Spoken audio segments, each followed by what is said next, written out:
ہیں یہ حضرت ایوب علیہ السلام سے منسوب چشمہ ہے۔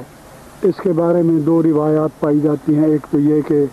حضرت ایوب علیہ السلام نے اس جگہ اپنا عصا مارا تو ایک چشمہ پھوٹ بہا،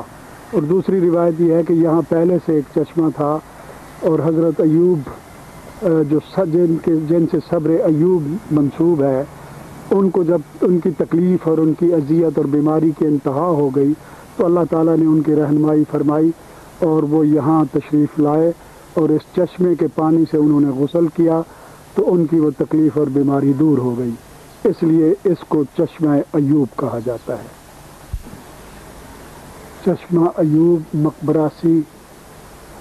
12 سے 16 سینچری میں کہتے ہیں بنایا ہے، اگرچہ وہ اس سے بہت پہلے یہاں آئے تھے، لیکن یہ جگہ جو ہے بنائی گئی یہ بعد میں بنائی گئی ہے۔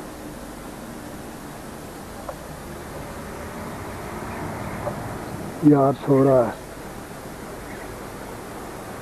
اور اس مقبرے کے عین سامنے یہ کوئی یادگار سی ہے، معلوم نہیں اس کی کیا فلسفی ہے یا کیا منطق ہے،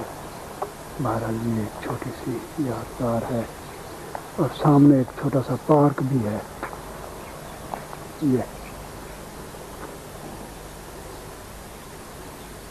یہ ساری جگہ چشمہ ایوب کمپلیکس کہلاتی ہے، یہاں بہت سارے مقابر بھی ہیں اس کی بیک سائڈ پر۔